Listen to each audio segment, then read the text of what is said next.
রাজ্য জুড়ে গত 27 জানুয়ারি থেকে ট্রাফিক নিরাপত্তা সপ্তাহ পালিত হচ্ছে। আর এই উপলক্ষে আজ ব্যারাকপুর পুলিশ কমিশনারেটের আতপুর সাব ট্রাফিক গার্ডের উদ্যোগে আয়োজিত হয় স্বাস্থ্য পরীক্ষা শিবির এবং রক্তদান শিবির। এই অনুষ্ঠানের উদ্বোধন করলেন ব্যারাকপুর পুলিশ কমিশনার শ্রী অলোক রাজুরিয়া। তিনি ব্যারাকপুর কল্যাণী এক্সপ্রেসওয়ে দিয়ে টোটো চলাচল সম্পূর্ণ নিষিদ্ধ ঘোষণা করেছেন। যদি টোটো চলাচল করে সেই গাড়ি বাজেয়াপ্ত করা হবে এবং চালকের বিরুদ্ধে আইনানুগ ব্যবস্থা গ্রহণ করা হবে বলে জানান। এছাড়াও ব্যস্ততম ঘোষপাড়া রোডের পার্কিং সমস্যা নিয়ে তিনি পুলিশকে যথাযথ ব্যবস্থা নেওয়ার কথা বলেন।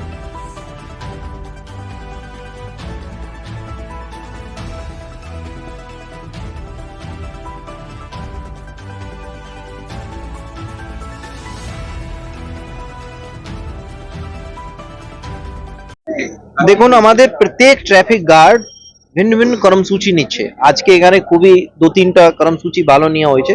যেখানে একটা হচ্ছে আমাদের হেলথ চেকআপ, যেখানে ভিন্ন ভিন্ন পার্টে একটা ইসিজি আছে, আই চেকআপ, যারা ড্রাইভার্স আছে তাদের আই চেকআপ, তাছাড়া আমাদের ব্লাড ডোনেশন প্রোগ্রামস আছে।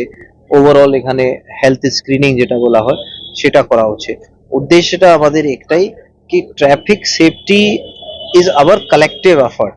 আমাদের সকলকেই ট্রাফিক সম্বন্ধে সচেতন হতে হবে। তার জন্য আমরা ভিন্ন ভিন্ন করে সবাই আমাদের ব্যারাকপুর এলাকায় জুড়ে প্রোগ্রামটা করাচ্ছি। গতকালে আমরা একটা ফেসবুক লাইভও করিয়েছিলাম, সেটাও খুব ভালো সাড়া পেয়েছে। তো আমরা এই ধরনের প্রোগ্রামটা করাচ্ছি। হাই রোডে বলছিলেন টোটো এবং অটোর উপরে বিশেষ আপনারা নজরদারি দিচ্ছেন। দেখুন, টোটো আর অটো নিয়ে কোনো অসুবিধা নেই। অটো নিয়ে প্রথম রুল হচ্ছে আমরা কল্যাণী এক্সপ্রেস ওয়েতে কোনোভাবে অটো চলতে দেব না।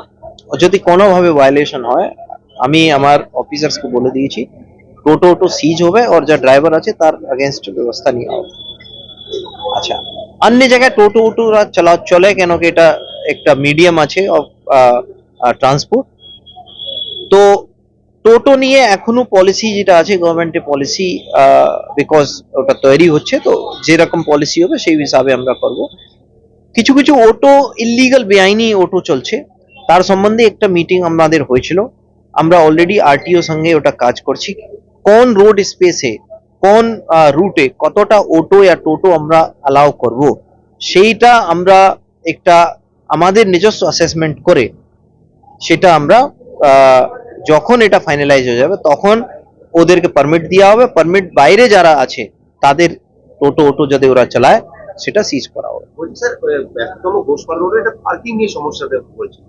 পার্কিং নিয়ে এক বিশেষ সমস্যা কেন হচ্ছে, কেন কি কিছু কিছু এস্টাবলিশমেন্ট, হসপিটালস, স্কুলস নতুন ভাবে আসছে, তো ওদের নিজস্ব কোনো পার্কিং নেই। এন্ড এই পার্কিংটা ইভেন রোড পর্যন্ত পৌঁছে যাচ্ছে। তো এটা কিছু সলিউশন আমাদেরকে বের করতে হবে। আমি আমাদের অফিসার্সকে বলেছি ওখানে লোকালাইজড কি সলিউশন হয় সেটা করা হবে।